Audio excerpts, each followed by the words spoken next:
né? Para começar a ordem. Enfim, deixa eu só ligar a luz aqui. Espera aí, tá iniciando aí, né? Deixa eu só ligar a luz aqui. Daí vamos iniciar, né?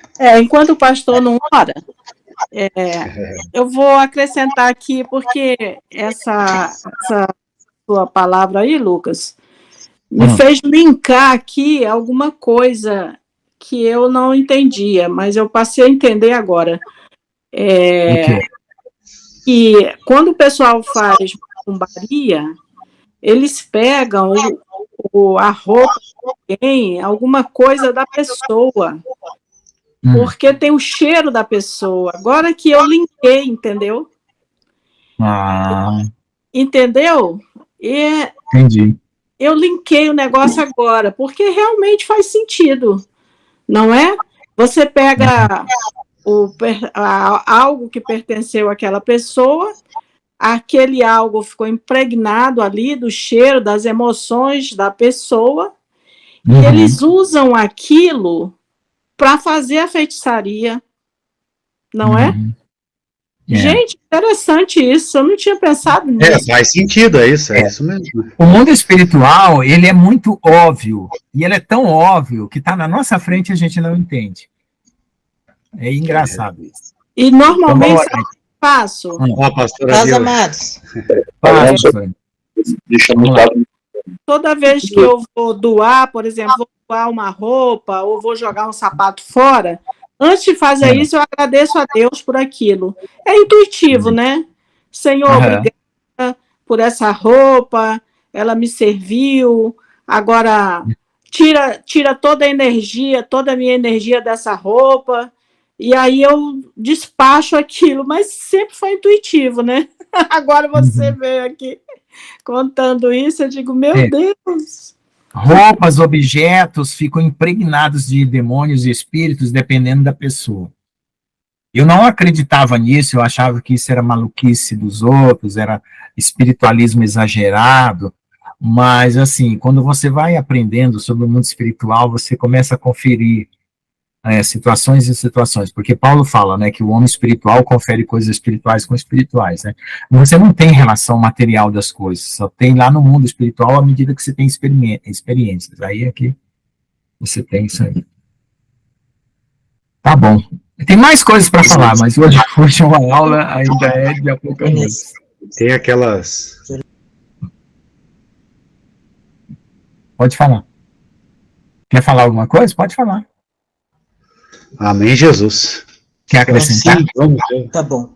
O Nilson não pode cuidar dela amanhã. Tá. Então vamos orar, né? Vamos orar. Já tá gravando. Vamos lá. Pai querido, Pai santo, estamos aqui na tua santa presença, né, em nome de Jesus, conversando e discutindo sobre as tuas coisas, né? E vamos agora continuar o estudo do livro de Apocalipse, né? Já, Pai querido, invocando, né, a tua santa presença e a do teu Santo Espírito, aqui nesse lugar, que, né, o Senhor possa realmente estar nos conduzindo aí, e conduzindo o pastor Lucas, né? E a gente, em nome de Jesus, repreendemos aí todo levante, Pai, né? Toda oposição, sabe? Contra este momento aqui, em nome de Jesus, né?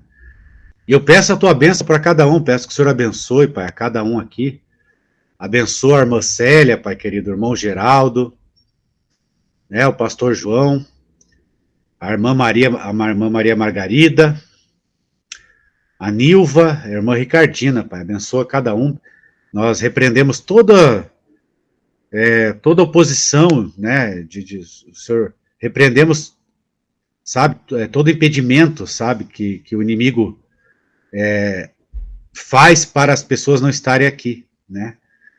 Já pedimos que realmente a tua presença esteja aqui, e já está, né, com certeza, e se intensifique cada vez mais, Pai querido, a tua santa presença aqui no nosso meio, né, em nome de Jesus, né, assim nós te agradecemos e já te louvamos, repreendemos todo todo levante contra o pastor Lucas agora, nesse momento, né?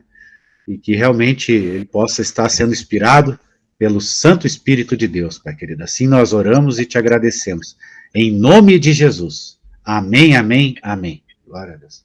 Amém. Então, irmãos, nós temos 3 capítulos para terminar o Apocalipse, e nós estamos na aula 71. Se a gente não terminar hoje, a gente termina na quinta-feira, tá?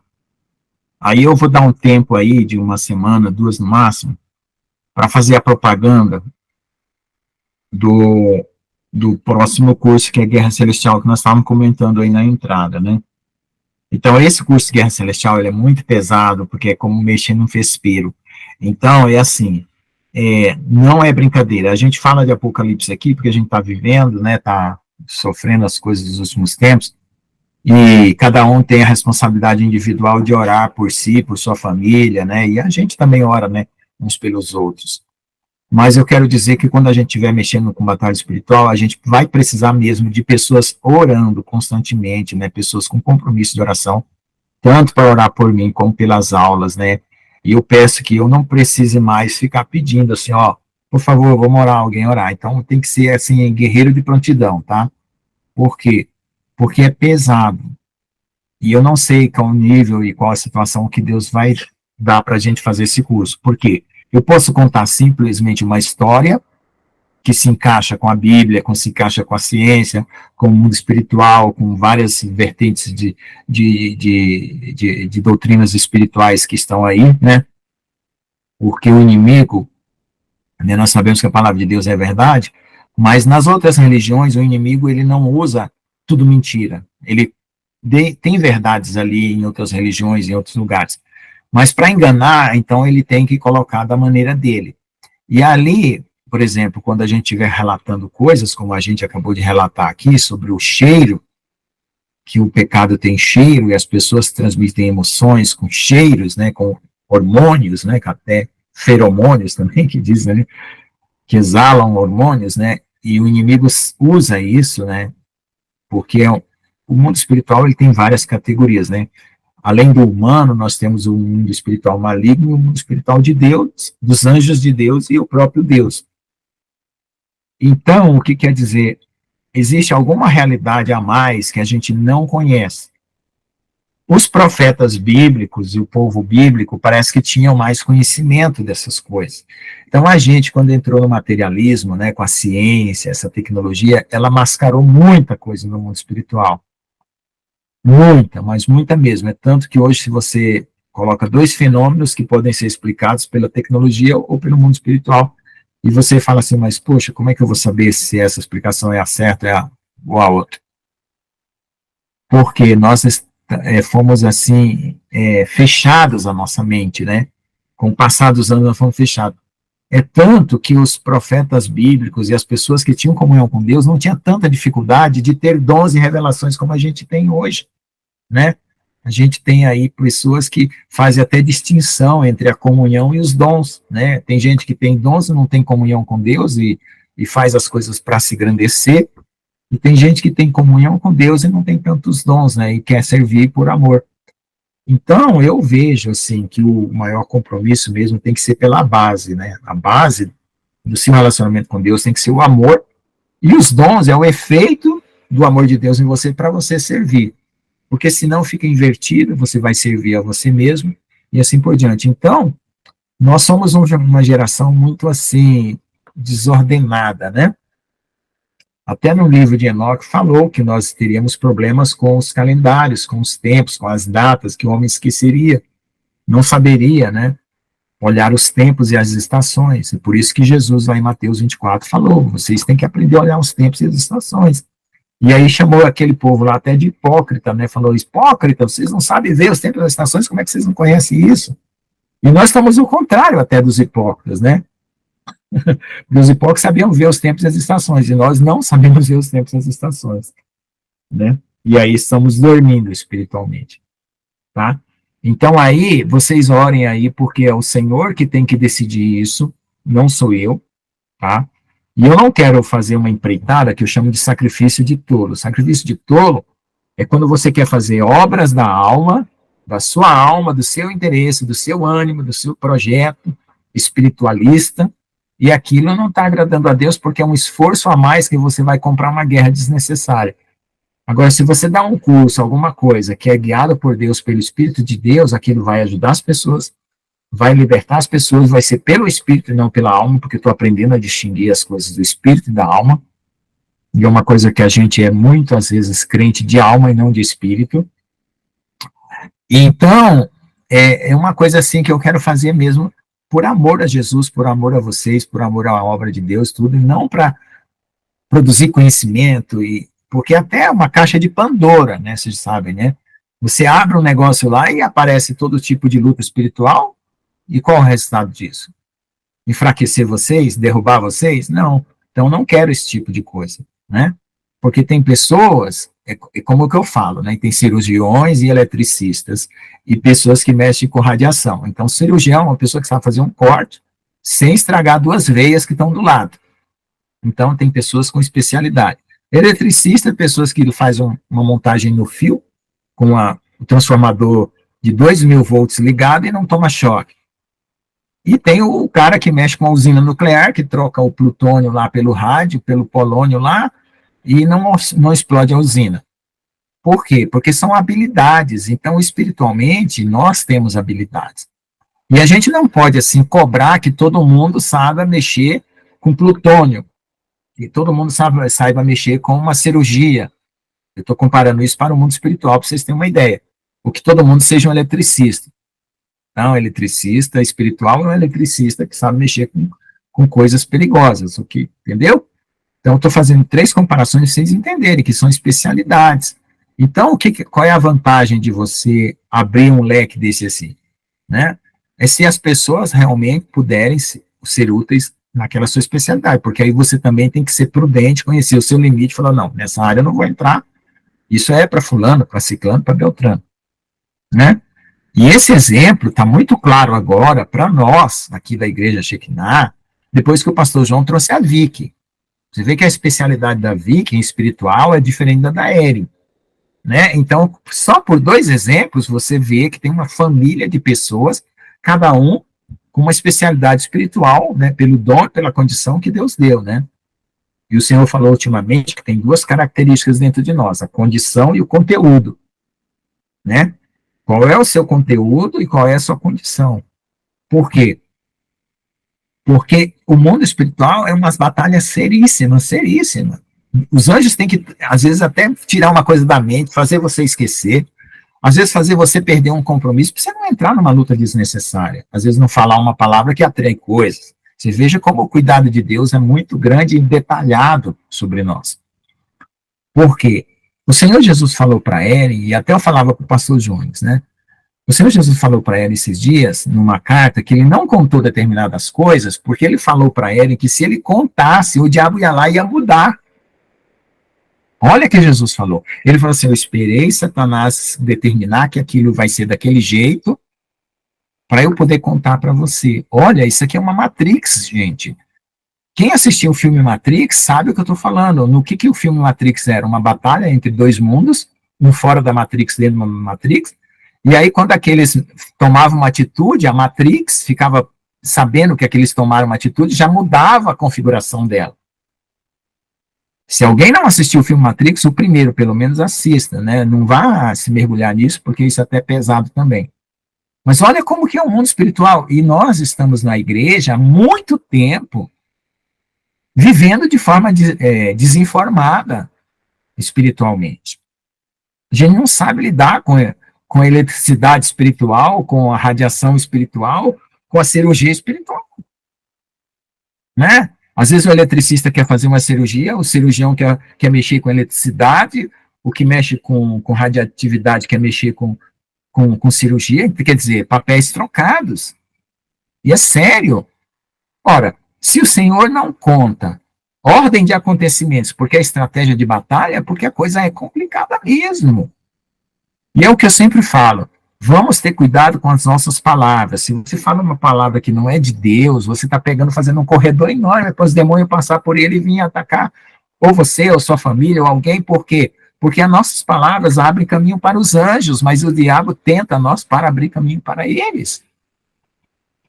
Então, por isso que o louvor, a adoração, profecias, declarar coisas boas, coisas importantes, coisas maravilhosas sobre nós, abençoando uns aos outros, abençoando aquele que Deus abençoa, vai fazer tudo funcionar maravilhosamente bem.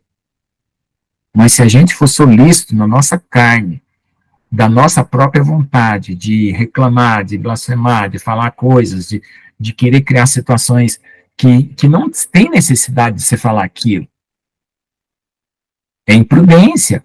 Depois vai ter consequências e aquelas palavras vão abrir caminhos e pontos.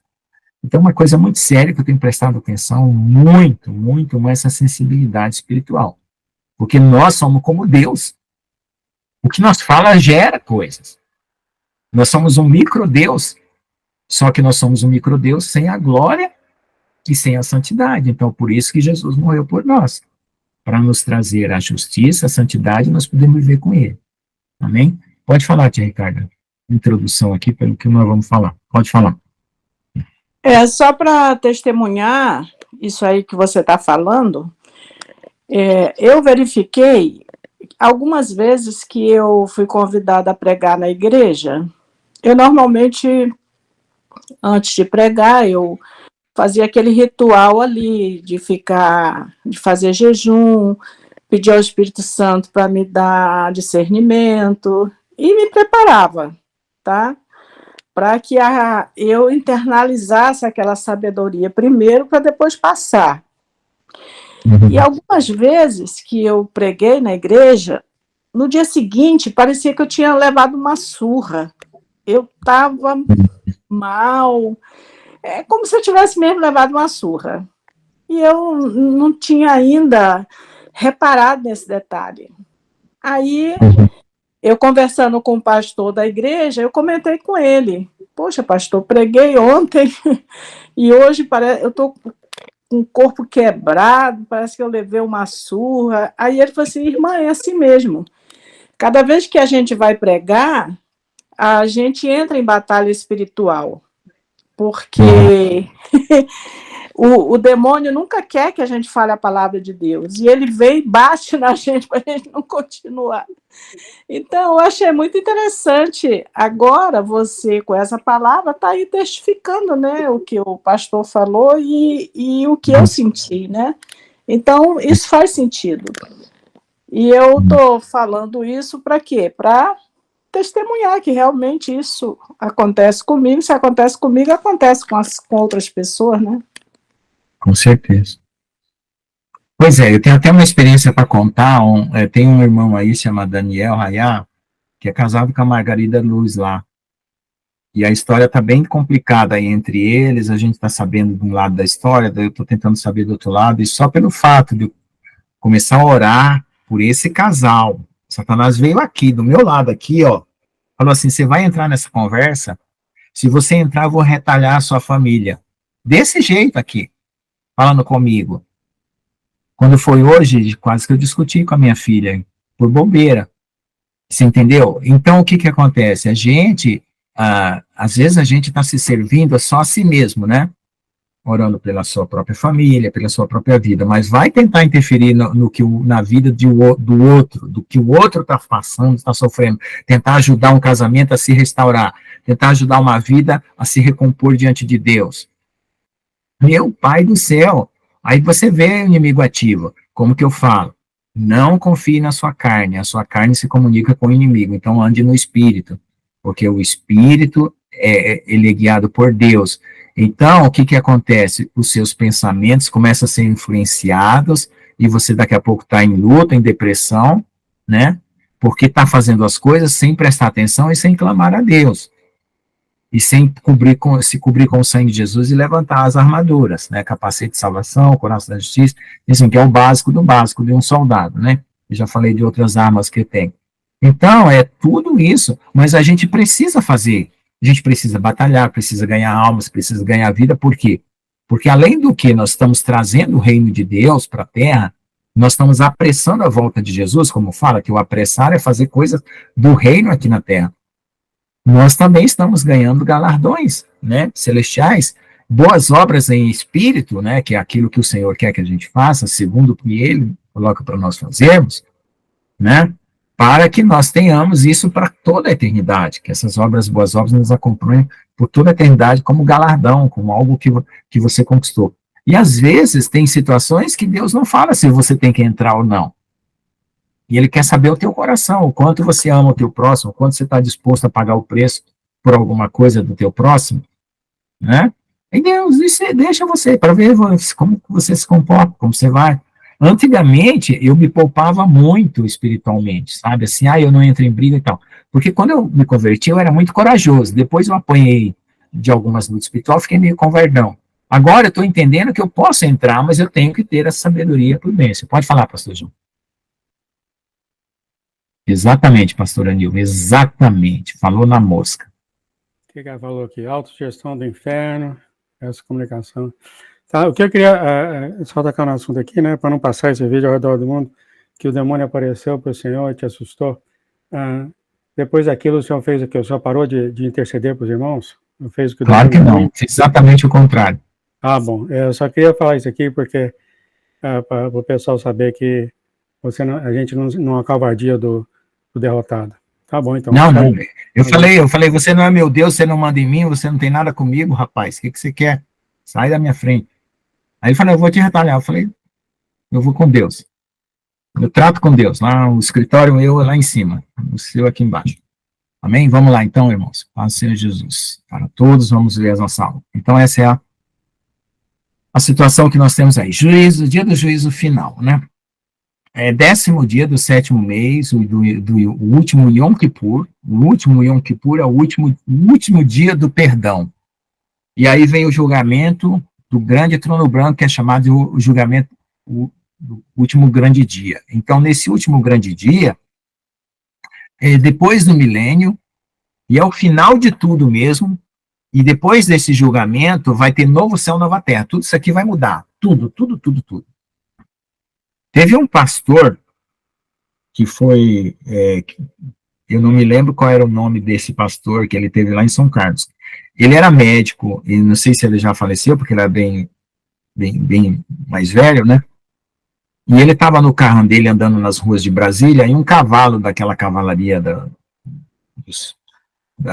exército brasileiro lá, atravessou a pista e ele atropelou o cavalo.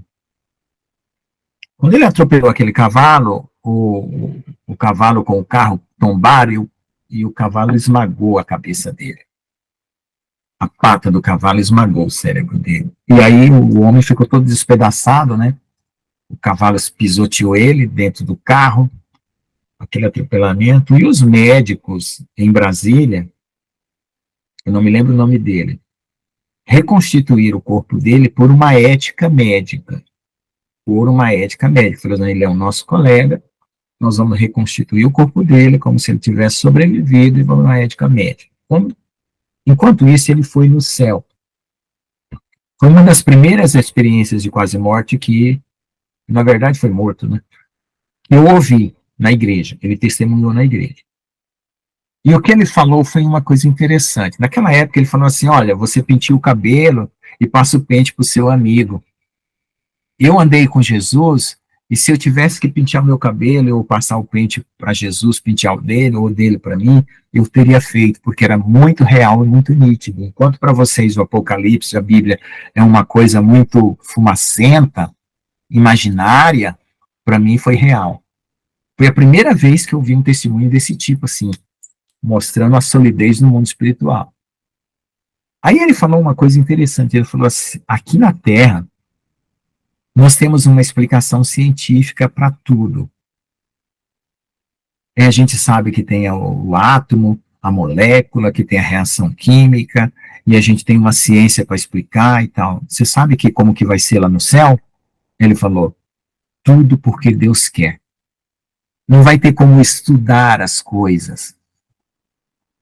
Entende? Você vai ter como desfrutar das coisas, não como estudar, escaraminholar as coisas. Por quê? Porque o maligno fez esse estudo da criação de Deus e gerou a ciência humana, que é o bem e o mal, que tanto faz um remédio que cura como um veneno que mata e assim por diante, e gerou esse mundo que hoje Hoje, o homem está invadindo o próprio cérebro do homem. Logo, logo, as pessoas vão ser invadidas nos seus pensamentos. Já existem nanobots, nanorobôs, que podem ser injetados, não sei se eu vou poder falar isso aqui agora, Deus me ajude, que podem controlar uma pessoa. Já existem sinais eletromagnéticos que podem ser captados que leem pensamento. Gente, nós estamos sendo invadidos. Então, esse mundo, nessa configuração aqui, ele tem que acabar. Porque se ele não acabar, ele vai ser totalmente dominado por Satanás. Então, como Deus quer separar a criação dele daquilo que é justo e verdadeiro do que não é, então esse mundo perverso, né, vai virar lago de fogo. Vai virar lago de fogo. Então, a salvação, ela não é mais assim, uma opção, eu creio nessa religião. Não. Ou você se salva, ou você está perdido, meu irmão. Porque o inimigo, usando do homem, né, que é um idiota útil, eu vejo o homem um idiota útil, que nem aquelas pessoas que são manobradas por partidos políticos. O homem cientista é um idiota útil que Satanás usa e aí empreende os seus poderes, né? Ele achando que vai fazer coisas boas, porque é bem intencionado, ele achando que ele sendo bem intencionado é suficiente e não sabe que o maligno está fazendo aquilo. Ele promover aquela tecnologia, aquela ciência, para dominar o próprio homem no poder do mal. Porque acaba sendo um representante, né? O diabo não precisa de pessoa, não precisa aparecer, ele tem avatares, né? Nós temos um avatar na Rússia, né? Tem uma avatar lá que quer ganhar a eleição nos Estados Unidos, nós temos um avatar no Irã, então avatares de Satanás, né? Quem sabe o que é avatar, quem não sabe depois pode perguntar. O avatar é um representante materializado de um ser de outro mundo aqui nessa Terra, que no caso se configura como ser humano. Então o que acontece? O Senhor vai julgar tudo isso, vai passar a limpo tudo isso, o próprio Pai, o próprio Criador, porque já encerrou todo o plano dele, todo o propósito dele, e aí a recompensa vai vir. Tá certo? Então vamos lá. Então eu vi um grande trono branco e aquele que estava sentado sobre ele, de cuja presença fugiram o céu e a terra. Olha lá, a grandeza desse ser aqui, ó. Nem o céu e a terra não pode conter ele. Pode falar, pastor Jones, hoje a aula é interrompida. Não, amém, não, viu o senhor falando, pastor Lucas, da questão do avatar, isso aí é muito sério, na verdade, né? Então o senhor acha que é mesmo um demônio, um anjo que está ali dirigindo o corpo, é isso? Com certeza. Né? O homem toma decisões como se fosse ele. Sim, porque eu já pensei muito sobre isso também, e às vezes olha, não duvido, sabe? Não existe coluna do meio, sabe? Ou você está do lado de Jesus ou não está. Então, esses caras, eles são avatares malignos. Aqui no nosso país nós estamos tendo um, né? Lá nos Estados Unidos tem um lá que não sabe nem andar direito, né? Que é o presidente. Tá bom? Vamos lá. E vi um grande trono branco e aquele que estava sentado sobre ele, de cuja presença fugiram o céu e a terra. Você veja a grandiosidade desse ser, porque tem anjos que são gigantes, maiores que o planeta Terra, mas aqui é o próprio Deus. E não se achou lugar para eles, quer dizer, diante do Pai, do Todo-Poderoso, aqui ele está em plena glória, vamos dizer assim, não tem lugar mais para as outras coisas. E vi os mortos, grandes e pequenos, em pé diante de Jeová. Então aqui, ó, é o espelho da eternidade que eu chamo, né? Você e Deus, só você e Deus. Né? Os livros foram abertos e outro livro foi aberto, que é o livro da vida. E os mortos foram julgados pelas coisas que estavam escritas nos livros. Então tem livro da vida e tem outros livros, de acordo com as suas obras. O mar entregou os mortos que nele havia, a morte e a sepultura entregaram os mortos que nele havia, e cada um foi julgado de acordo com suas obras. Então esse julgamento aqui, ele já não é mais pela fé em Jesus, ele é pelas obras, tá? Porque ele é do livro da vida. E a morte e a sepultura foram lançadas no lago de fogo, ou seja, Deus não quer mais a morte e nem quer a sepultura, certo? Porque, na verdade, irmãos, no grego, no hebraico, isso aqui é Sheol, no grego é Hades. O Hades é uma pessoa. Então, para os gregos, o mundo dos mortos tem a forma de um corpo humano, tá? Por isso que chamam o Deus Hades. Para os judeus, o Sheol não chega a ter essa forma de corpo humano, mas parece que os judeus não sabiam que isso podia ser uma criatura viva espiritual, né, uma criatura espiritual, o inferno e a morte. Então, a morte e a sepultura foram lançados no lago de fogo, esta é a segunda morte. Então, já vem aqui, ó, esses ambientes espirituais, ou seres espirituais, que guardam outras pessoas lá dentro, né, porque um espírito também é uma casa, como diz o pastor Célio. Todo espírito é também uma casa. Esta é a segunda morte. E quem não foi achado no livro da vida, ou seja, as obras dessas pessoas, né, não correspondiam às obras de um ser que amasse a vida, né, que aqui já é outro nível de julgamento, não é com o julgamento que já passou dos santos. Foi lançado no lago de fogo. Então tem gente que está vivendo nesse mundo, né, que embora não vá conhecer o evangelho, ou não tenha a chance, ou por alguma razão, ele vai ser julgado, né, conforme o que está escrito no livro da vida, que é o nome dele, e pelo que ele praticou, se foi coerente com a vida. Tá? Aí termina esse dia, esse aqui é um dia de perdão também, tá? Porque tem sempre um dia na Terra que os judeus comemoram, que é um dia onde Deus perdoa os pecados ou condena pessoas, dependendo se a pessoa se arrependeu ou não. Então aí vai acontecer essa última festa, que é chamada festa de Yom Kippur. Agora vem os tabernáculos, que é o eterno. Tabernáculo eterno, tá? A festa do tabernáculo, no 15º dia do 7º mês, até a eternidade. Então ele está contando porque o Senhor ele vai fazer sempre em períodos, tá? Então, mesmo no milênio, no 7º mês, vai ter na mesma data o Yom Kippur. E mesmo no milênio, no 15º dia do 7º mês, vai ter o tabernáculo. E aí já entra a eternidade. Ou seja, Deus ele pega as mesmas figuras anteriores e continua repetindo elas até entrar na eternidade. Porque é uma linguagem de Deus para nós, né? É como a gente, se Deus não marcasse uma forma periódica, específica de fazer as coisas, a gente não enxergaria que elas estariam sendo feitas. Deus marcando data, vamos dizer assim, eventos, o povo já não enxerga, né? Não percebe, imagine se Deus não fizesse desordenado. Aí ficaria pior mesmo. Então Deus é amor, ele faz tudo claro, tudo com ordem e com decência. Tá? Vi um novo céu, uma nova terra. Pronto, aí agora já é aquele lá diante do juízo passou. E aqui vai ter um comentário, depois a gente lê, porque o primeiro céu e a primeira terra passaram. Então, veja só, aqui ele está chamando de primeiro céu e primeira terra. Nós estávamos falando que nós estamos vivendo já na terceira terra. Então, aqui seria uma quarta terra, né? Porque antes do mundo dos homens, havia o mundo dos anjos. Mas aqui está falando, né, o primeiro céu, a primeira terra dos homens. E o mar não existe mais. Então, aqui significa que onde Deus jogou os pecados nas profundezas do mar, também não vai existir mais, né? Nem o local onde Deus jogava os pecados vai ser extinto. E eu e Ronan vi a santa cidade. Aí tem outro comentário, mais por último, que a gente vai ler, a Nova Jerusalém. Descer do céu. Então, depois do milênio, tem gente que ensina que a cidade santa vai descer agora, não. Depois do milênio, ela vai descer do céu. Então, tem 3 comentários. 638, 637, 36, 37, 38, 39, 40. De Jeová, preparada para uma noiva, adornada para um marido. Então, essa aqui está descendo lá da eternidade. E ouvi uma grande voz do céu que dizia, eis o tabernáculo de Jeová com os homens, pois com eles habitará, eles serão seu povo, e o mesmo Elohim estará com eles e será o seu Elohim. Então, como Deus é um Deus de amor, ele não vai ficar satisfeito em ser Deus ausente de nós como uma... Assim, nós vivemos dentro do universo, que é uma esfera, uma bola, e Deus está fora. Não.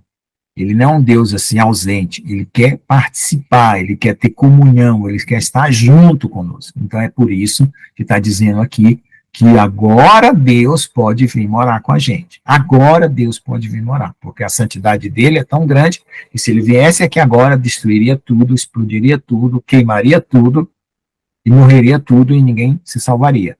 Mas aí agora que ele purificou o céu, purificou a terra, purificou nós, purificou o povo, ele traz uma cidade santa, né? E aí com novo céu e nova terra, São dois substantivos, não são dois adjetivos. Eu posso falar assim, a pastora Nilva é muito linda e delicada. Então, é dois adjetivos para uma mesma situação. Quando você fala dois substantivos, são duas coisas. Então, tem que tomar cuidado que na palavra de Deus, às vezes, Deus está falando diabo e Satanás. Diabo é um substantivo ou é um adjetivo? E Satanás é um substantivo? Se for dois substantivos, é duas pessoas. Ou um avatar e um espírito. Então, tem várias passagens que são assim. Se são dois adjetivos, é a mesma coisa. Se são dois substantivos, são duas coisas diferentes. Então, é novo céu e nova terra. Por que que tem um novo céu e uma nova terra? Porque o céu, ele se torna um governo, um local, uma sede de governo da terra. Né? E aqueles que vão reinar com Cristo. Né? Porque tem gente, né, como eu já falei para vocês, o reino de Deus tem 4 dimensões. O rei, né, o rei e a rainha, a corte, né, o povo e o território. A gente esquece de olhar isso na Bíblia, quando a gente lê. Bom, e uma vai chegar toda lágrima de seus olhos, não haverá mais morte, pronto, acabou a morte. Porque a morte foi inventada por Satanás. Depois eu conto para vocês, lá no curso de Guerra Celestial, como é que Satanás inventou a morte. Até que esse negócio de estudar os anjos, querer saber como que era o DNA dos anjos, para replicar anjos, e estudar os homens para replicar homens, gente do céu. Ai, se Deus não tivesse feito a árvore do bem e do mal. Ai, ai, ai, ai, ai. Foi que gerou essa ciência de estudar as coisas e querer saber as coisas. Por quê? Qual o problema de saber? É quando você quer o poder para usar ao seu propósito e não ao propósito de Deus. Por isso que lá em Coríntios fala que a ciência cessará, né? As profecias cessarão, porque ele não vai ter mais o que profetizar, e nós vamos viver no amor, na eternidade, né?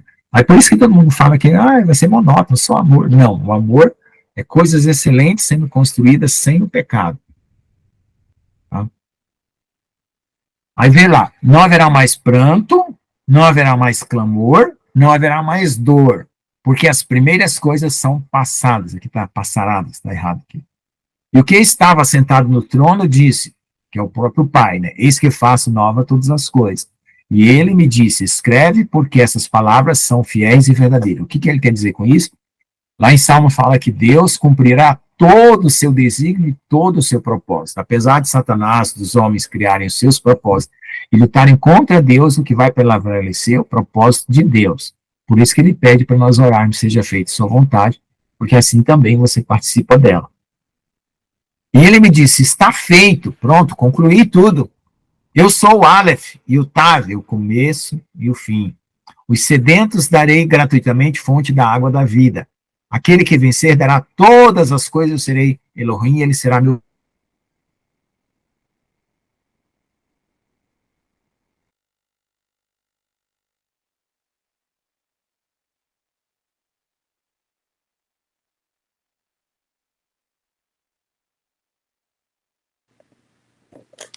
Caiu a ligação, né? Meu Deus. Agora voltei. Alô, estão me ouvindo? Confere aí se estão me ouvindo. Tranquilo. Sim. Sim. Tá. Então, até onde que eu parei aí na hora que caiu? Não haverá traição, eu acho que é isso que eu estava falando, né? Então, nós tivemos um espírito de perfídia, né? Espírito de perfídia é o espírito do traidor, né? Que traiu o próprio Deus, sendo que ele era um querubim para guardar a criação de Deus, não guardou. Aí, olha lá, os que estão eternamente excluídos, mas os covardes, incrédulos, abomináveis e assassinos, fornicadores e feiticeiros, idólatras e todos os mentirosos terão parte no lago que arde com fogo e enxofre, que é a segunda morte. Ou seja, o que é o lago de fogo e enxofre que arde com a segunda morte? Lá em Isaías 33, você pega Isaías 33, você entende por que Deus está fazendo dessa forma. Isaías 33, eu vou ler aqui para vocês entenderem. O fogo é o nosso próprio espírito. Todos nós fomos formados do fogo. Depois tivemos a nossa alma, né, a nossa carne e a nossa alma, que é o sopro de vida. Mas todos nós somos formados do fogo. Se você volta para Deus, o fogo não te consome, ele te glorifica. Se você não segue Deus, você é o contrário de Deus, o fogo te consome. Deus não precisa destruir ninguém, a própria pessoa se destrói. Então vamos ver lá em Isaías. Isaías 33, 14. 11. Concebeste palha, darei à luz restolho, e o vosso espírito vos devorará como fogo. Verso 11. Os povos serão como as queimas de cal, com espinhos cortados arderão no fogo. Ouvi vós que estáis longe o que tenho feito, e vós que estáis vizinhos, conhecei o meu poder. Os pecadores de Sião se assombraram, o temer surpreendeu os hipócritas. Quem dentre nós habitará com o fogo consumidor? Aí ele está falando do Pai. Quem dentre nós habitará com as labaredas eternas, que é a presença de Deus? O que anda em justiça, e o que anda fala com retidão, e o que rejeita o ganho da opressão, e o que o sacode das suas mãos, todo o suborno presente. Todo o suborno, né, que é o presente dado para conseguir as coisas. O que tapa seus ouvidos para não ouvir falar de derramamento de sangue, né? Tem gente que tem prazer de ouvir a guerra, falar de guerra, de morte, de destruição, tem prazer. Então, isso não vai poder habitar nesse fogo. E feche seus olhos para não ver o mal. Então, pessoas puras e limpas de coração, que até em Salmos lá também, né? Quem habitará no teu santuário, né? O limpo de mão e puro de coração.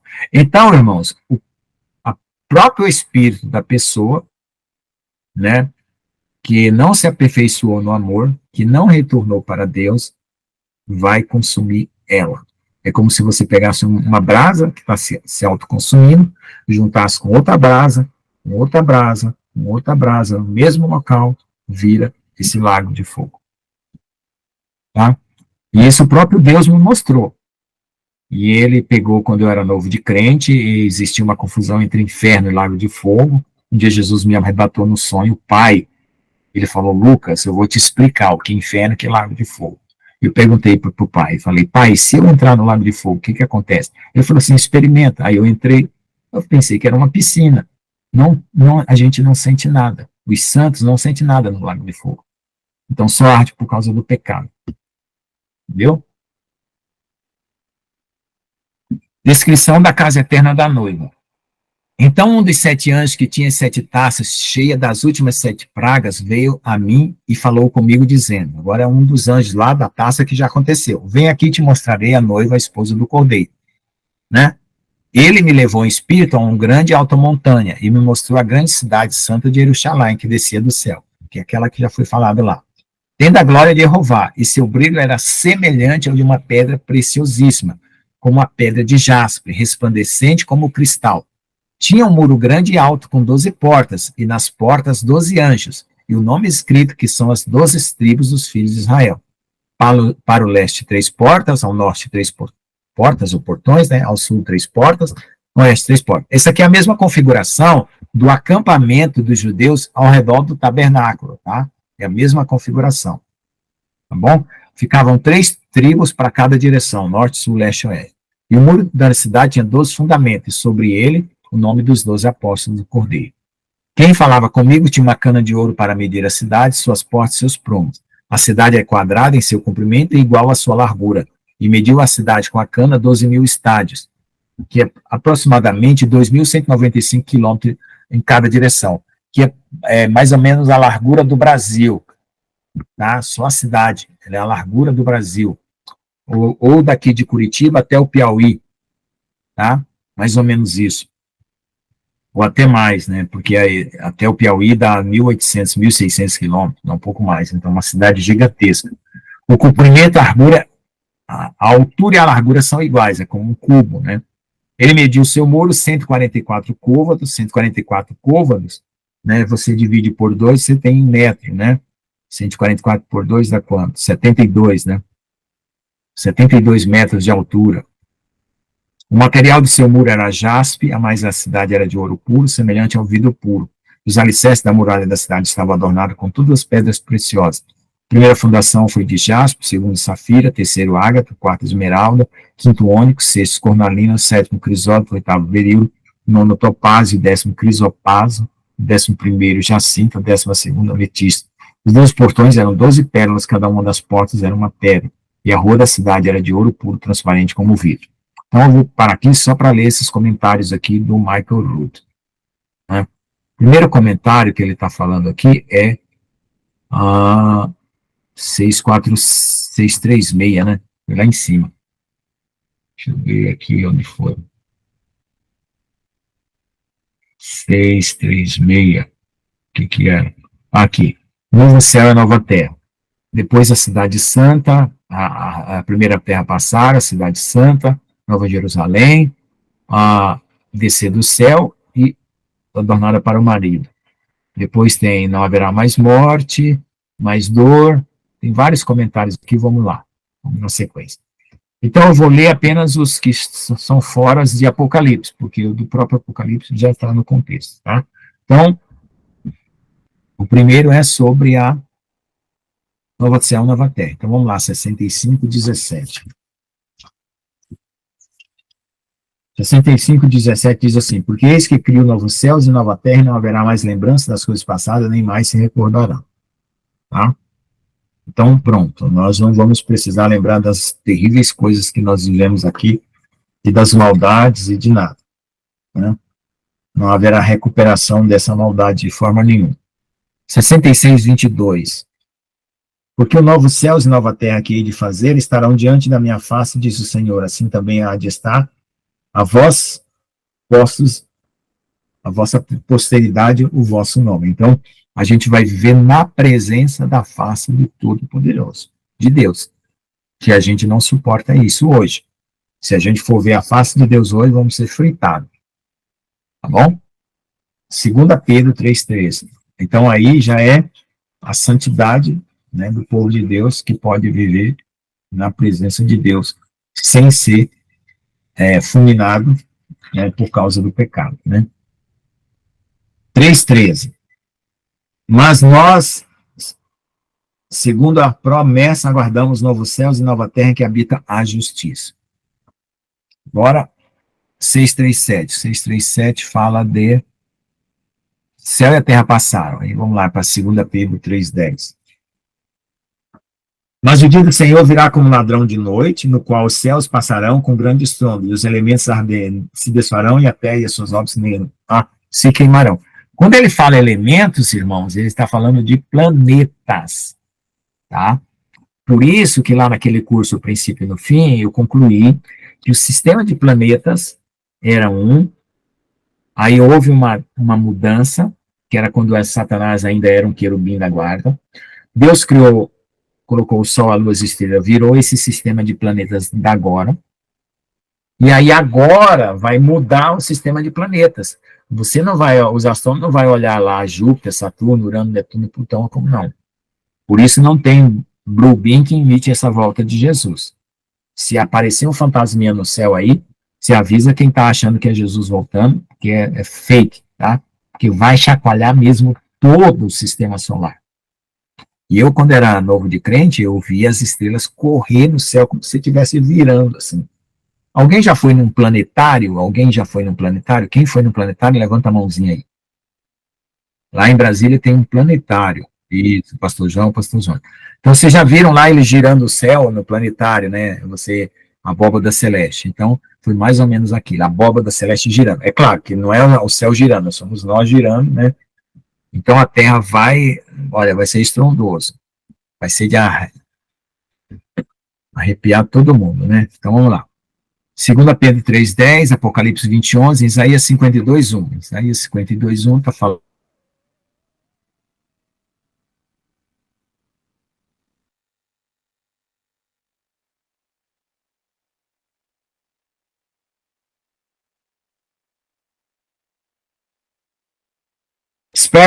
Desperta, veste a tua fortaleza, Sião, veste de tuas roupas formosas, ó Jerusalém. Precisar de santa, porque nunca mais entrará em ti, nem circunciso, nem imundo. Aí o restante de Apocalipse mesmo, aí 640 é Hebreus 11:10, 640 é descer do céu, Hebreus 11:10, vamos lá. ver esses comentários. Aí, quando terminar aqui, vocês podem fazer os comentários. Eu vou fazer umas perguntinhas, que é para poder aquecer o tema aí, tá? Por que esperava uma cidade que tem fundamentos do qual o artífice construtor é Deus? Isaías 61, 10. Estava lá em Isaías, saí, agora vou ter que voltar. 61, 10.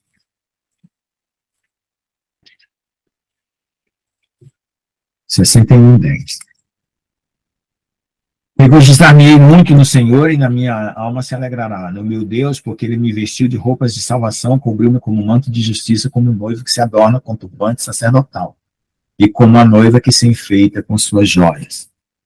Tá? Isaías 61, 10. Ezequiel 37, deixa eu ver aqui. Ainda tem Isaías aqui. Aí, Ezequiel 37, 27. Então, irmão, só para comentar também é o seguinte: o lago de fogo, ele arde nas pessoas por causa do pecado, simplesmente por causa disso.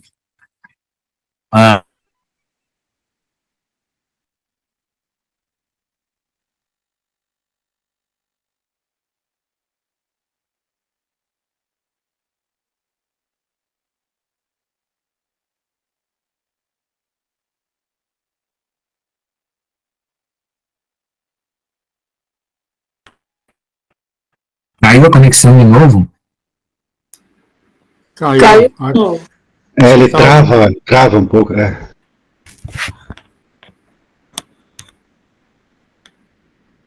Caiu de novo.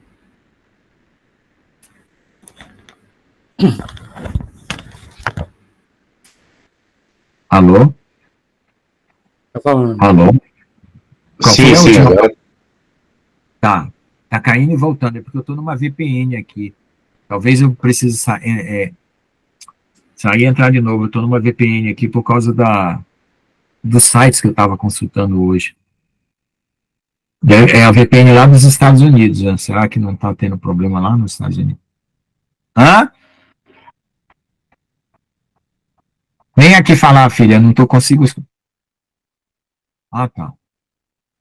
Tá. Alterar servidor. Eu não sei se eu posso fazer isso sem cair a live. Bom, qual foi a última palavra que vocês ouviram aí que eu estava falando? Alô? Vocês estão aí? Você ia citar estamos ouvindo, sim. 61. Tá. Então, Isaías 61, 10, tá. Então, vamos lá. Vamos repetir, então. 61, 10. Regozijei muito no Senhor e a minha alma se alegrará no meu Deus, porque me vestiu de roupas de salvação. Cobriu-me como um manto de justiça, como um noivo se adorna com turbante sacerdotal, e como a noiva que se enfeita com as suas joias. Tá? Eu acho que não foi uma boa opção eu entrar por essa VPN, tá? Eu agora estou com medo de sair e não voltar mais, ou pelo menos perder o link. Então vamos lá. Então o que eu estava falando é o seguinte: o lago de fogo vai arder por causa do pecado que arde no espírito da pessoa, o próprio espírito consome, a alma e o espírito se tornaram opostos uns aos outros, porque o espírito veio de Deus, e a alma foi a formação que a pessoa criou. Por isso que vai entrar em conflito eterno. Tá? E aquilo que a pessoa construiu é o que ela vai herdar. Por isso que fala dos mentirosos, dos abomináveis, porque eles viveram para aquilo. E eles construíram aquilo, então eles vão herdar aquilo. Como aquilo não é de Deus, é da sua alma, então aquela alma vai viver em interno conflito com o seu espírito, que vai arder como um fogo. Entendeu? Todo mundo entendeu? Bom, irmãos, eu vou fazer assim, para a gente não cair na conexão aqui, vamos fazer os comentários, depois eu continuo aqui com Ezequiel 27, 37. Quem quer fazer um comentário aí, por favor? Quero. Amém. Vou fazer o comentário aqui, vou fazer uma reflexão aqui, né, pastor Lucas, que o senhor falou ali. Isso. Deixa eu só pegar aqui o texto que eu queria pegar aqui, tá. Esse aqui, né? Uhum. Daí tá escrito lá que, né, porém, quanto aos covardes, os incrédulos, depravados, assassinos, que praticam imoralidade sexual, os bruxos e ocultistas, os idólatras, mentirosos, né? A parte que lhes cabe será no lago de fogo que arde perpetuamente em meio ao enxofre, né? Esta é a segunda morte, né? Então a gente faz uma reflexão, né? Daí você pensa assim, porque, poxa, todo ser humano tem alguma falha, tem alguma fraqueza, né? Inclusive os que foram salvos, né? Porque tanto os heróis da fé, quanto até os apóstolos tinham fraquezas, né? Aí você pensa, então todo mundo vai pro lago de fogo, né? Mas é o seguinte, né? Não, eu sei, muitas, aí você pode pensar assim, né? Mas a gente sabe que aqueles que estão no Espírito, eles têm os frutos do Espírito, né? Mas tem alguma fraqueza, né? Vai ter alguma fraqueza. Agora, eu acredito, né, o seguinte, que os que estão indo para o Lago de Fogo, a segunda morte, eu acho que eles têm todas essas características aqui, entende? Eles têm todos esses frutos malignos juntos, tá entendendo? Então, são aqueles que são tudo isso aqui, ó. Eles são covardes, incrédulos, depravados, assassinos, eles são tudo isso. Eles apresentam todos esses frutos aí, entendeu? Né? É uma maneira porque, de ver. Né? Eu acho, sim, que é para a segunda morte, né? Então, eu acho que tem que apresentar todos esses frutos juntos, né? Senão você pensa assim, quem é que vai se salvar, né? Não, exatamente, essa é a ideia, é você entender qual é o resultado da sua balança. O que você construiu e assim, porque veja só, a gente queima algumas bênçãos, né? Mas a gente não se destruiu, né? As nossas faltas, as nossas culpas, as nossas fraquezas queimam algumas bênçãos. Queima. Aí você tem que reconstruir aquela mesma bênção que você tinha, ou é como um vaso que quebrou e Deus tem que reformar ele e fazer. Isso acontece.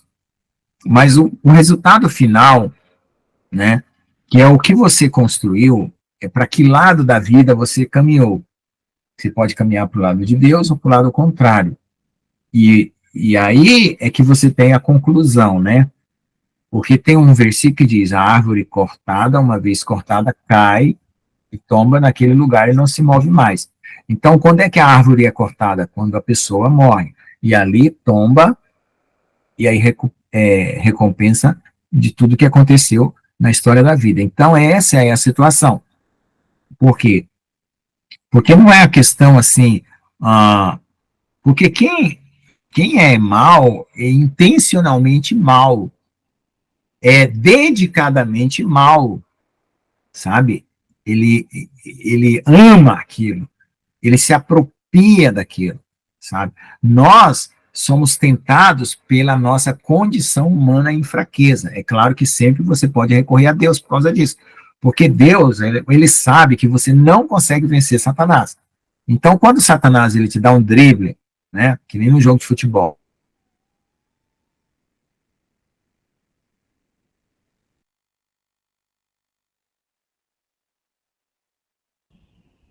Parou de novo.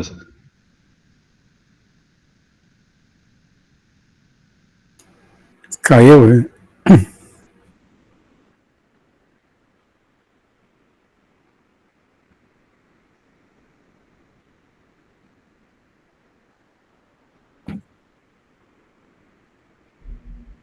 Aí, voltou. eu tirei da VPN, não perdi nada, então tá bom. Tá, saí da VPN, tava lá nos Estados Unidos, ligado aqui por causa da... É o carecão que aparece de vez em quando aqui querendo fazer careta. Bom, então só concluir o que eu estava falando. Até perdi o que eu estava falando. Então hoje, então veja, a pessoa se dedicou a vida inteira àquilo, ele teve prazer naquilo, ele amou aquilo, ele raciocinava com aquilo, ele desejava aquilo como uma força para ele vencer, para ele ser o tal. Então essa é a construção. Então a pessoa vai herdar a construção que fizer. Agora, uma pessoa que tem a fraqueza carnal, que ela cai eventualmente, não por propositadamente, mas eventualmente, ela sabe que ela é fraca, que o inimigo é mais forte que ela, porque nós não conseguimos vencer. Aí quando você cai e recorre a Deus, você mostra que você está apontado para o caminho de Deus, né? É isso que Deus quer, que você recorra a Ele. Pode falar, pastor João. Esse é o tópico que a gente vem falando já há meses sobre isso, né? Uhum. O pastor John focalizou nas obras. É uma prostituta, é um ladrão, um assassino. Nós fizemos o comentário aqui e o que Deus acha sobre isso não foi falado, né? Por que o apóstolo Paulo não falou na Escritura? Mas a gente sabe o que ele quis falar. Aquilo que o pastor Lucas acabou de falar, tocou no assunto, né?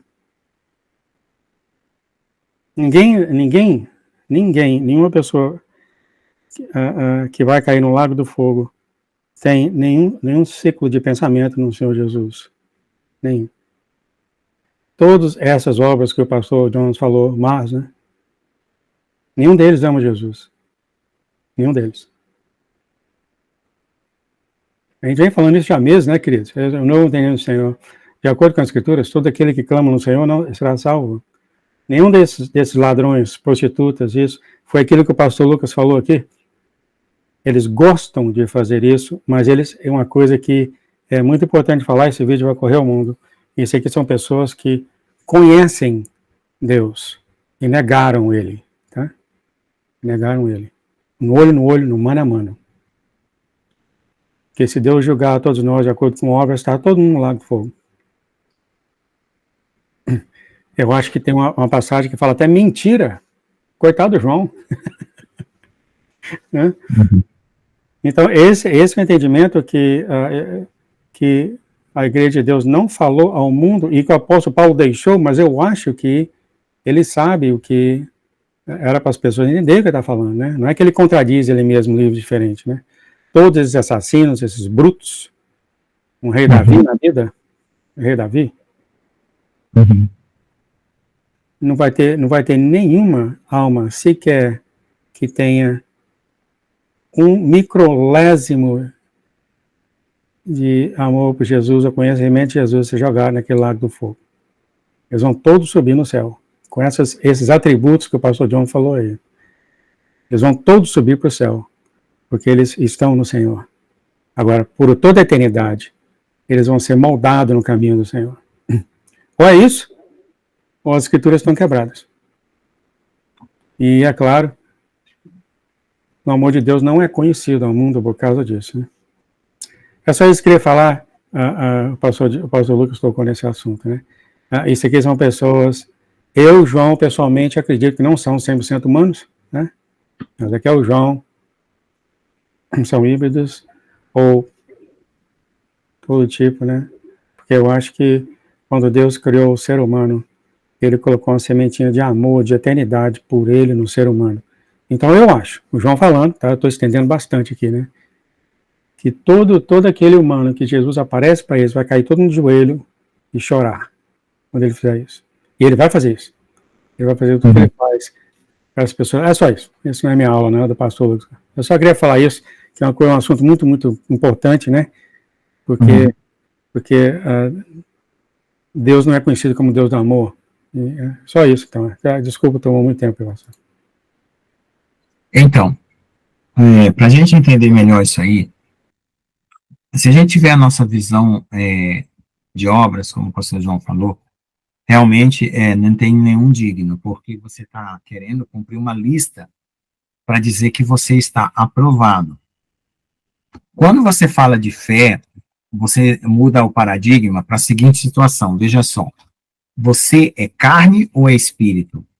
Porque a única forma de você ser espírito, ou seja, espírito recriado, né? Porque Deus nos deu o espírito de vida. Quando você creu Jesus, esse espírito, ele se une ao Espírito Santo. E aí ele foi recriado. Quando ele foi recriado perfeito. Na carta de Hebreus fala. Aí o que acontece? A alma, tá aqui o espírito e aqui a alma. A alma está toda tendenciosa para a carne. Toda. E o espírito está perfeito, que é a conversão. A conversão, o primeiro dia de conversão, saiu das águas, creu em Jesus, tal. O espírito está perfeito e a alma está indo para a carne. Se a pessoa tender para a carne, o que vai acontecer? A carne vai ser mutilada, a carne vai ser esmagada, a carne vai ser despedaçada pelas consequências disso, para que o espírito seja salvo. certo? Então, a gente compra o tipo de história que a gente quer andar com Deus. A gente compra essa história. Se você for uma pessoa que tem um espírito já formado, e aí você vai andar na carne, o que vai acontecer? Deus vai produzir situações para a destruição da sua carne, a fim de que seu espírito seja salvo. Por causa do amor dele. Então, por isso que algumas pessoas passam por situações difíceis. Porque ao invés dela tomar consciência de dizer, não, eu já sou um espírito aperfeiçoado e eu agora vou obedecer ao meu pai, porque antes o meu pai era Adão, agora o meu pai é o próprio Deus, aí eu vou minimizar as consequências e eu vou sofrer o mínimo necessário para me aperfeiçoar a minha alma. Certo? A questão é, quando você não crê em Jesus, você não faz essa reconexão do espírito. Então, você ainda é uma alma perdida. Por isso que Deus fala, ore pelos perdidos. Porque o que acontece que ora pelos perdidos? Os perdidos encontram Jesus, reconectam-se com o espírito. Digamos que foi nos últimos 5 minutos da vida dele que ele encontrou Jesus. Naquele momento, todos os pecados dele vão recair sobre a carne para matá-lo. Isso, uma nova jornada. Para que ele morra para a carne e viva para Deus nos últimos 5 minutos da vida dele e seja salvo. Por isso que tem gente que é salvo nos últimos 5 minutos da vida dele. Entendeu? Então, aquelas pessoas que são salvas e desenvolvem uma história que não é a história dos últimos 5 minutos, elas vão servir. Por quê? Porque você já tem um espírito salvo, você vai praticar a obediência, você vai dar testemunho, você vai cair e levantar, você vai contar a história das suas quedas, o outro vai se aperfeiçoar com aquilo, o outro vai pegar aquilo como exemplo, vai usar na sua história, vai se aperfeiçoar, e aí aquele outro vai aperfeiçoar outro, e vai aperfeiçoar outro, por quê? Porque nas fraquezas você está tirando lições e aperfeiçoamento. Mas aquele pessoa que recebeu Jesus na cama do hospital nos últimos 5 minutos, ele paga pela culpa dele na carne, mas salva a alma e o espírito. Por quê? Porque a justiça de Deus, de Jesus, é suficiente, completa, para nos comprar e nos pagar por inteiro. Né? O que essa pessoa vai ser? Ela pode não ter galardões, pode não ter. Talvez Deus possa examinar a história da vida dela e retirar algum conteúdo para um galardão, porque aí isso vai depender de Deus, eu não estou mexendo numa alçada que não é minha. Mas eu quero dizer assim, digamos que ela não tem nenhum galardão, né? Ela vai ser apenas um cidadão de vestes brancas. Por quê? Porque a justiça de Deus é suficiente para limpar ela nos últimos 5 minutos da vida dela, quando ela creu, porque a justiça é pela fé. A pela fé, o que significa a justiça pela fé? Que você trocou o seu paradigma. Ao invés de você fazer a sua alma cumprir mandamentos, você creu e a justiça de Deus foi dada a você. Certo? Agora, como é que você mostra no andar da sua vida que você creu? Quando você obedece. Porque aí você dá testemunho para produzir frutos. E esses frutos são outras vidas que vão produzir frutos, que vão produzir outras vidas, que vão produzir frutos, que vão produzir outra vida. E assim, o reino de Deus, ele é aquela árvore que cresce. Né? Agora, se eu deliberar é tomar uma atitude de total responsabilidade espontânea e assumir o pecado, eu demonstro com a minha atitude que eu não sou nascido de novo. Por quê? Porque no momento que eu decido por algo errado, o teu próprio Espírito chega na tua consciência, junto com o Espírito Santo, e mostra que você está indo fazer uma escolha estúpida. Certo? Mas se deliberadamente eu fizer isso toda a minha vida, eu estou apenas assinando um documento de que eu realmente não tenho o temor de Deus. não tenho amor por Jesus. Mas no momento que eu faço uma escolha errada, às vezes até sem querer, né? Às vezes até sem intenção, e às vezes até intencionalmente, mas eu me arrependo, né? Eu reconheço, porque ali o meu espírito está ali, ó. E a minha alma está se voltando agora, né? A face dela é para o espírito e não para a carne, né? Então eu vejo dessa maneira, uma mudança de paradigma. Então Deus já nos colocou num novo paradigma, que é a vida no espírito. Então o que ele espera de nós? Que nós andemos segundo o espírito, porque já é do espírito. Então é como assim, macaco age como macaco, laranja se comporta como laranja, banana se comporta como banana. E espírito recriado se comporta como espírito recriado. Né? Você não contradiz a sua natureza. É claro que a tua carne vai ainda estar ali para querer contradizer a tua natureza, mas você vai sofrer os momentos de angústia para perceber que você já não tem aquela natureza, que é para você não seguir aquele passo, não ir para aquele lado, né? Ou eu estou colocando um nível bem baixo, assim, de pessoa que está sendo teimosa, obstinada de praticar coisas erradas e Deus vai chacoalhar ela, com situações, com angústias, com tristezas, com doenças e coisas assim, né? Não estou falando que toda doença é um pecado, como acusaram Jó. Não, não é isso. Estou falando que existirá mecanismos que Deus vai usar para tratar você. Então, o que a pessoa inteligente faz? Né? Para, pensa e toma uma posição. Né? É nesse sentido. Pode falar, tia.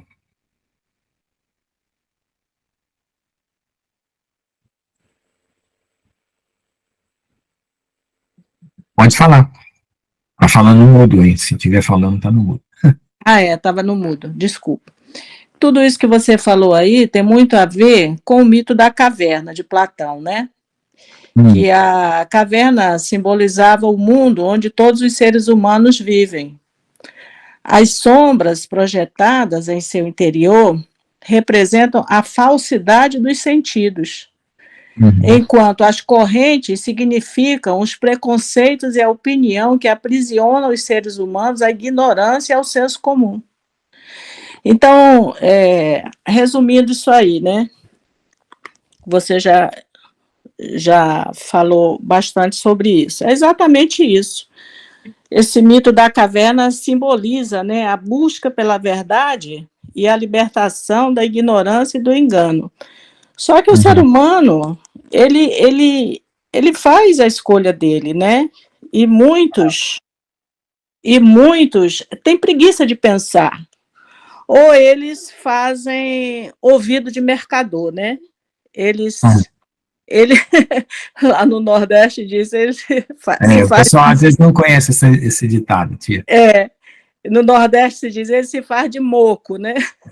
Não sei se o pessoal aí conhece. Mas é aquela pessoa que ela está vivendo no mundo, ela está ouvindo tudo. Ela está ouvindo de Jesus, ela está ouvindo a palavra, né? Ela está sabendo ali o que é certo, o que é errado, mas ela faz aquele ouvido de mercador. Não estou sabendo de nada. Ele não quer, ele quer continuar vivendo nas sombras ali, que eu falei ali da caverna de Platão, não é? E muitas vezes, essa pessoa, até o mito da caverna diz isso, né? Que tem alguém que sai da caverna, conhece o mundo lá fora, vê que maravilha que é aqui fora, o mundo lá fora, e volta para buscar aquele cara que está lá na caverna. Mas aí ele não quer sair, porque ele quer continuar vivendo nas sombras. Né? Então, é isso aí. As pessoas, qual é o papel do pastor? É dizer, olha, existe um Deus, olha, Jesus veio para morrer no teu lugar, olha, você tem um mundo maravilhoso para viver, Deus tem tanta coisa para te dar que a imaginação humana nem pode contemplar. Mas ele não quer saber, ele faz ouvido de mercador.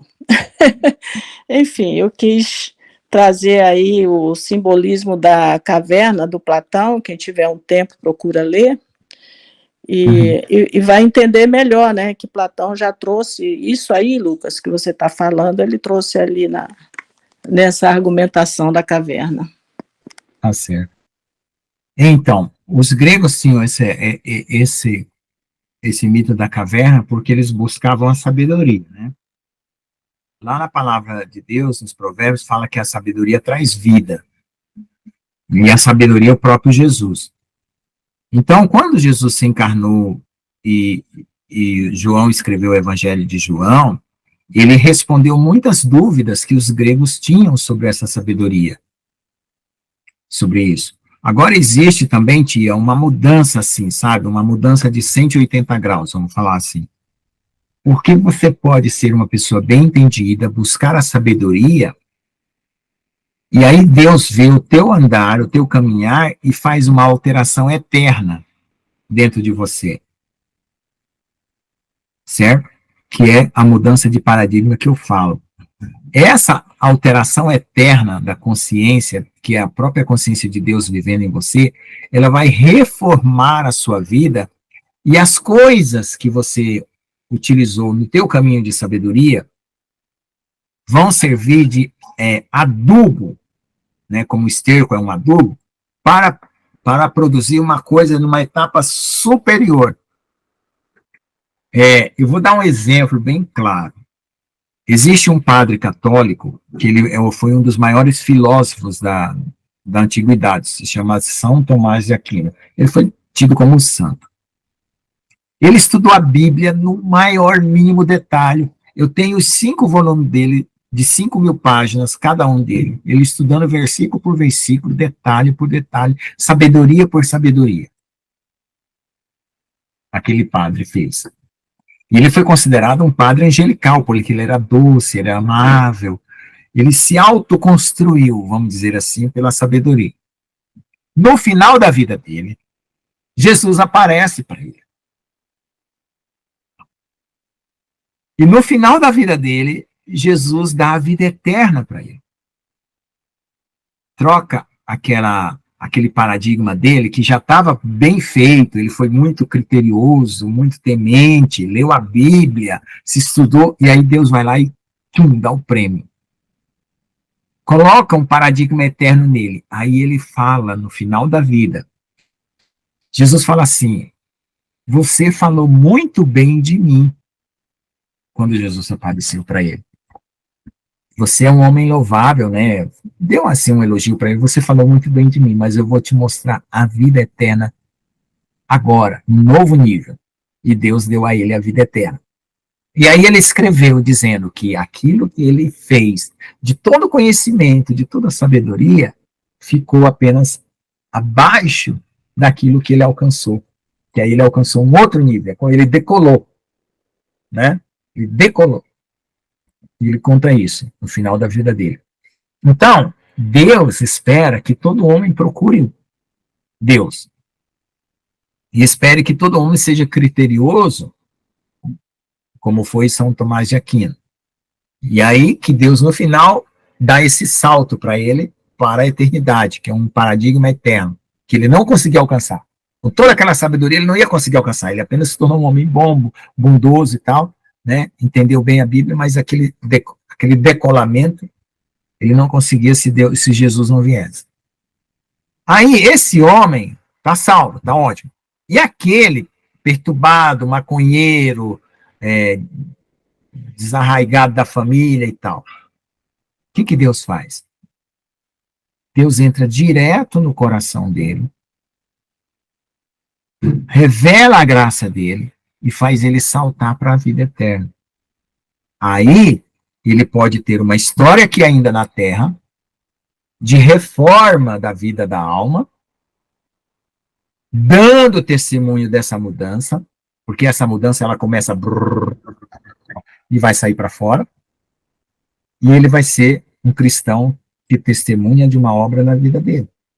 E pode ser que ele não tenha esse tempo, mas no último dia, ele se arrepende, crê em Jesus, recebe esse novo paradigma eterno, que é a transformação do Espírito, e seja salvo. Entende?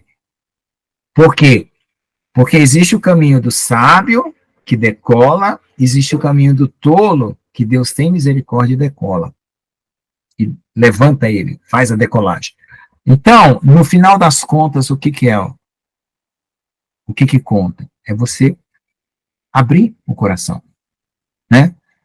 Porque se aquele maconheiro, desordenado, truculento, rebelde, matador, xingador, blasfemador, não abrir, não der uma chance para a palavra de Deus, não der um ouvido sequer, a luz não entra.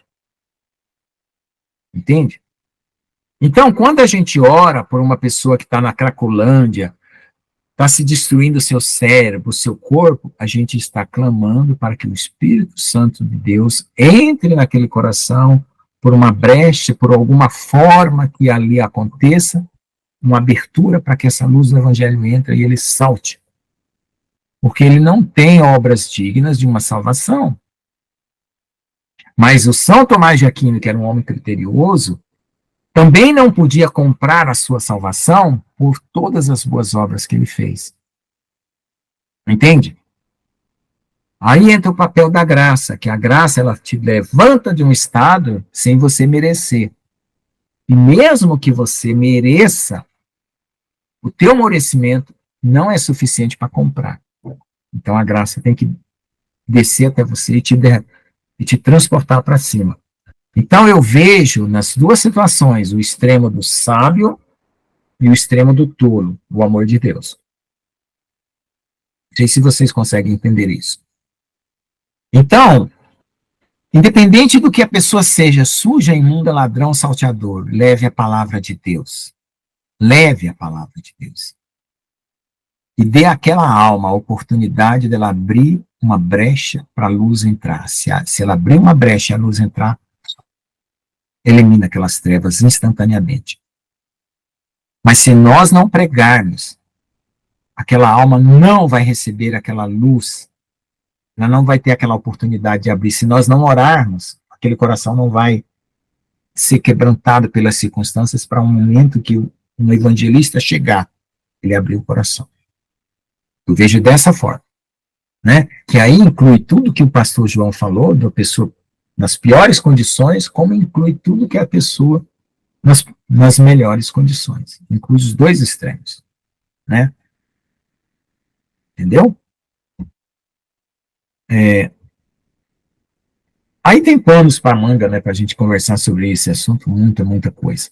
Então, aqui tem Êxodo 29:45. Então, gente, aqui vocês confiram depois que todos esses versículos são confirmações anteriores da própria palavra sobre aquilo que tinha sido prometido no Velho Testamento, né? A nova terra, cidade santa, a terra passando, a noiva adornada como marido, o tabernáculo de Jeová, né?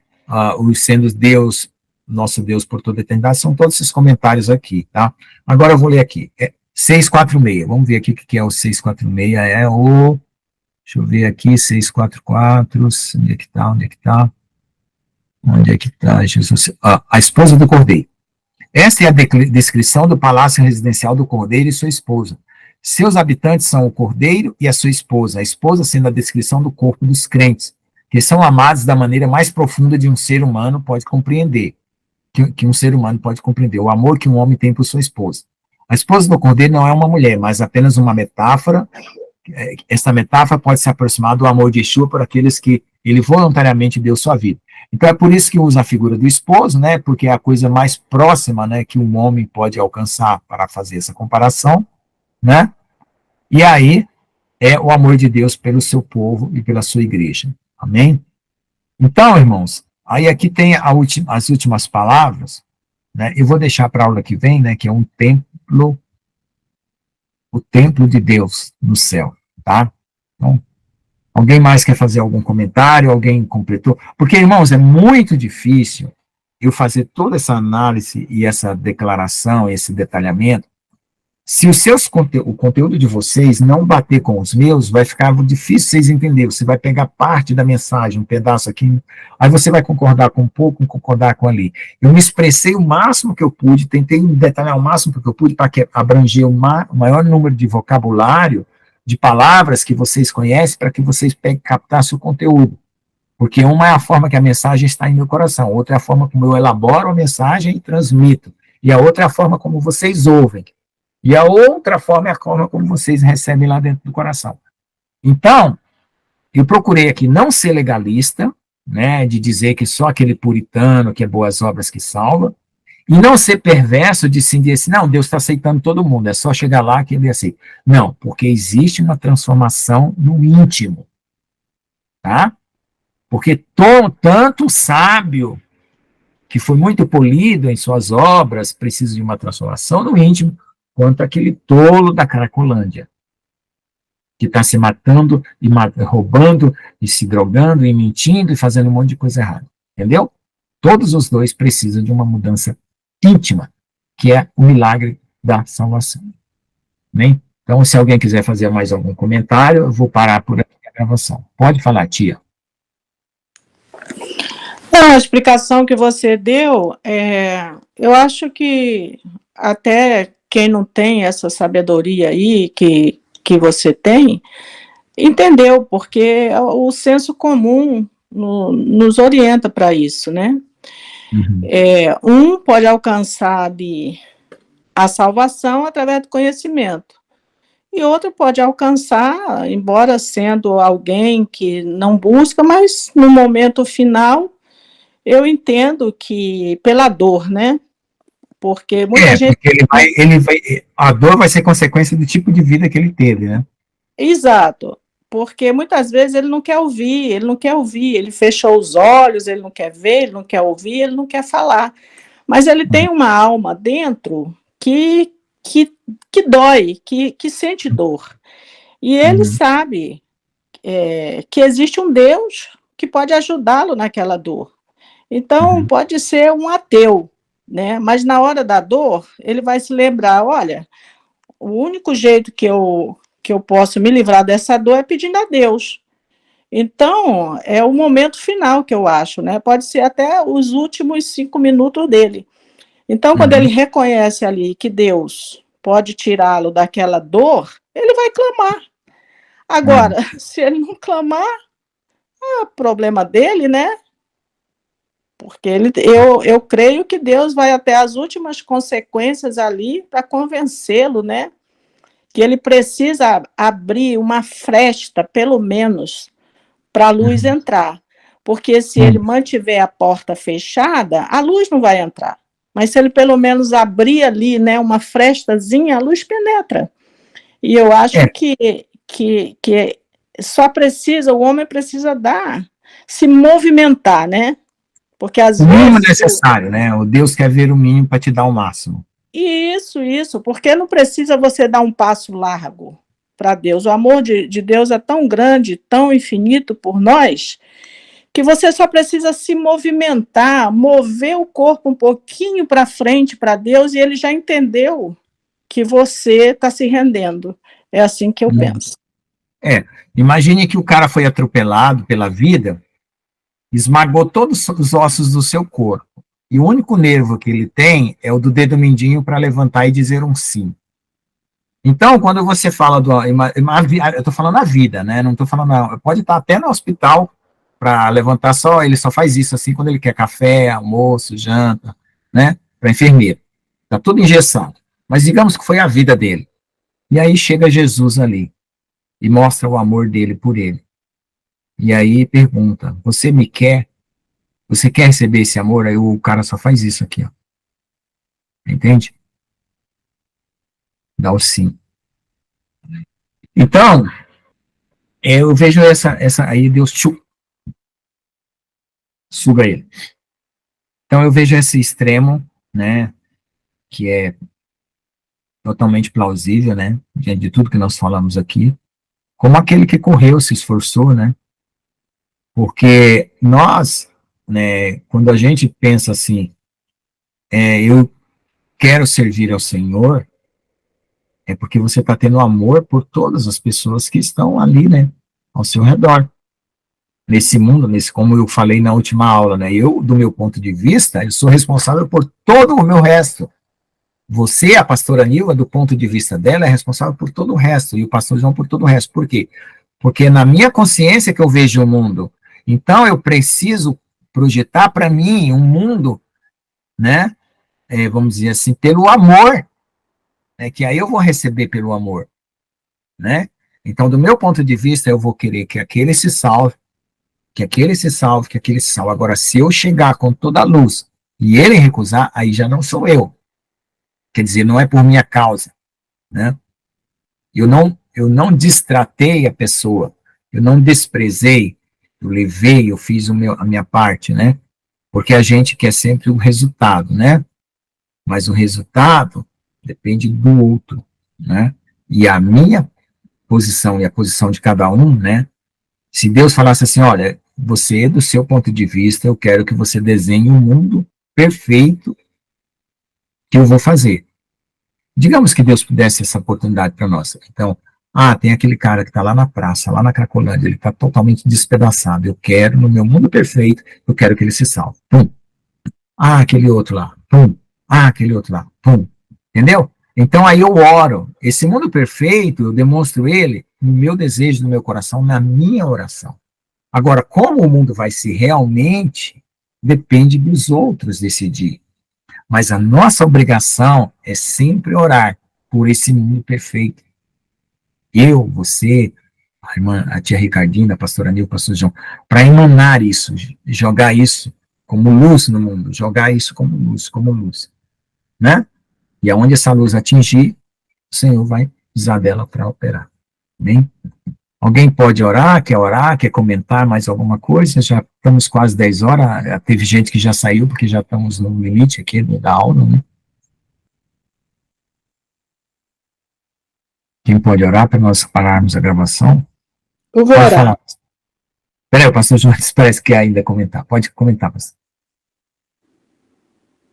Não, pode orar, irmã Ricardina, então. Não tem problema. Tá. Acho que a Nilva ia orar, Não, pode pedir para a irmã. Mas tudo bem, a irmã Ricardina pode orar, sim, com certeza. Tá bom. Deixa a pastora Nilva orar. Eu passo a vez, eu estou precisando ouvir. Amém. Amém, glória a Deus. Pai amado, Pai santo, muito obrigada, Senhor, por essa oportunidade.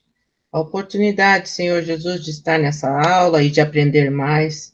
Muito obrigada, Senhor Deus Todo-Poderoso, pela sabedoria que o Teu Santo Espírito colocou em nós e deu para que nós possamos entender, e deu para o pastor Lucas, para que ele também pudesse entender e aprender junto conosco. Senhor, manifesta o Seu poder sobre as nossas vidas, cada dia mais, para que possamos entender tudo aquilo que o Senhor está nos ensinando, Pai, com tanto amor, com tanta disciplina. Eu te louvo e te agradeço. Senhor Deus Todo-Poderoso, nos ajuda a interceder por essas pessoas, Pai, que ainda estão, Senhor Jesus, nessa situação que um dia muitos de nós estávamos. Senhor Deus Todo-Poderoso, move o mundo espiritual ao nosso favor. Senhor Deus Todo-Poderoso, vai trabalhando nas nossas vidas, no oculto, no escondido, e nos ajuda a ser melhor a cada dia, no nome santo do Senhor Jesus. Amém. Amém. Amém. Deus abençoe a todos, amados, viu? Isso aí. Às vezes eu gosto de fazer perguntas só para mim saber se tudo que foi falado foi recebido, mas eu acho que hoje foi muito bom. Deus que abençoe. Tchau. Amém, Jesus.